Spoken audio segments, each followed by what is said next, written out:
Conseil d'experts vous est présenté par Helvetia.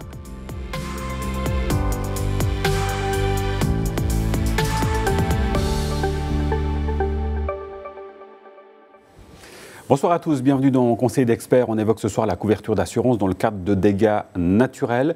Et c'est avec notre expert Stéphane Mély que l'on évoque ce sujet ce soir. Bonsoir Stéphane. Bonsoir Nasrat. Alors de manière générale, quels conseils de prévention vous pourriez nous donner à l'arrivée de l'automne ? Alors avec l'arrivée de l'automne, on conseille donc de faire de l'entretien normal autour de sa maison en l'occurrence, nettoyer les grilles d'évacuation, éventuellement faire appel à un couvreur pour contrôler l'étanchéité de la toiture. Si on constate des dommages, les faire réparer. Profiter également pour nettoyer les chenaux, elles sont souvent obstruées par des feuilles. Et puis donc éventuellement contrôler les façades. Donc si c'est le cas, prendre les mesures nécessaires pour les réparer afin d'éviter de l'humidité. Au niveau du jardin, c'est le même paramètre. Donc si vous voyez que vous avez un pommier avec une branche qui serait pourrie, donc à ce moment-là, prendre des mesures, appeler quelqu'un pour l'éliminer afin d'éviter qu'il s'effondre sur la barrière du voisin, par exemple. Alors on le sait, on le dit, on n'est jamais trop prudent. Dans le cadre d'une tempête, est-ce qu'il y a d'autres éléments à prendre en considération en termes de prévention ?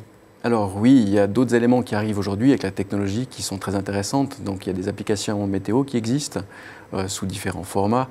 Ça nous permet d'être en fonction de l'endroit où on se situe ou de l'endroit où on veut être alerté, de recevoir des notifications pour la grêle, le vent ou des grosses intempéries.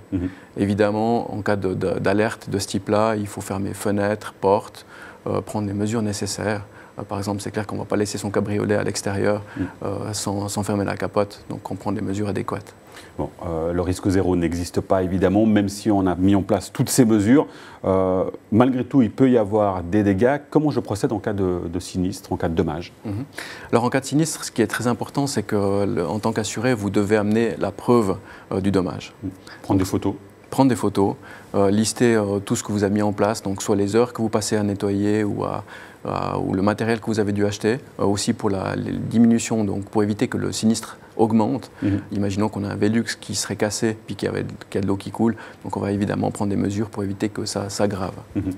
Ce qui est important aussi, et ça on le voit au fil des émissions, c'est l'importance de bien choisir sa couverture d'assurance, parce qu'en fait, selon les sinistres, ce n'est peut-être pas couvert. Prenons le cas de la grêle, par exemple.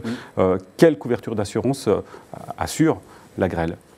Alors, donc, en Valais, donc, on a l'assurance bâtiment qui va intervenir. Donc, c'est clair que dans d'autres cantons, c'est une assurance obligatoire. Pour le Valais, donc, c'est facultatif, mais la majorité des clients, je dirais le 100% des clients l'ont. C'est donc, on a différents types de couverture. C'est l'incendie, dommages naturels, dégâts d'eau. Donc, c'est effectivement le dommage naturel qui va intervenir pour ce genre de dégâts. Et après, donc, pour les dommages qui sont causés au bâtiment. Après, il y a d'autres éléments, par exemple, qui sont pour l'assurance ménage. Imaginons que vous avez une belle table à l'extérieur. Donc là, ça fait partie de l'inventaire du ménage. Et pour également le même risque, dommages naturels. Si on reprend le cas du dégât des eaux que vous évoquez, qui est responsable en cas de sinistre ? Donc vous faites allusion par exemple à un refoulement d'eau usée dans la cave. Alors là, effectivement, on n'est plus du tout dans le dommage naturel. Là, c'est l'assurance dégâts d'eau qui va intervenir. Et donc là, on va intervenir avec cette couverture-là au niveau des dommages consécutifs au bâtiment. Évidemment, si on prend l'exemple de la cave, si vous avez du matériel qui est entreposé, vos bouteilles de vin ou d'autres choses, à ce moment-là, c'est l'assurance ménage qui va également intervenir en complément à l'assurance bâtiment. On se souvient, Stéphane, de ces images terribles en été 2021, partout en Europe, en Suisse également. Quelles leçons vous tirez de ces événements ? Alors le retour, les leçons qu'on a aujourd'hui sont positives. Donc on a, malgré l'ampleur des dommages qu'il y a eu, il y a eu plusieurs fois d'ailleurs, donc on a pu faire face aux demandes de nos clients. Certes, aujourd'hui, il y a encore des clients qui ne sont pas indemnisés. Aujourd'hui encore, 18 mois après, oui. Il y a eu tellement de facteurs en termes des matériaux qui sont intervenus aussi par après. Donc il y a eu des pénuries de pare-brise, par exemple, pour les véhicules. Et on a vu que le système des assureurs avait pu mettre en place effectivement des drive-in pour les voitures, par exemple, où les clients venaient à un point précis, où l'expert validait le montant des dommages et pouvait rapidement faire réparer le véhicule.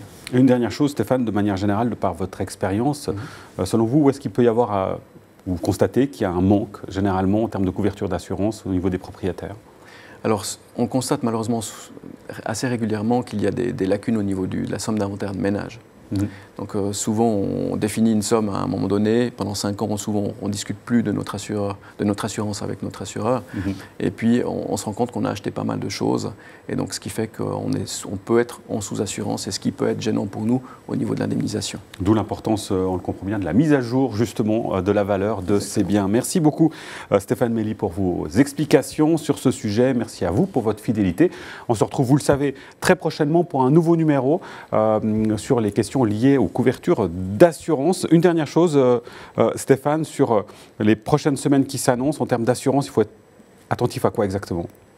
Alors là, on parle plutôt, je dirais, on arrive à la fin de l'année, donc c'est plutôt les avantages fiscaux qui se profilent, donc 3e pilier. Merci beaucoup, Stéphane. Merci à très vite sur Canal 9. Merci, à bientôt. Ciao.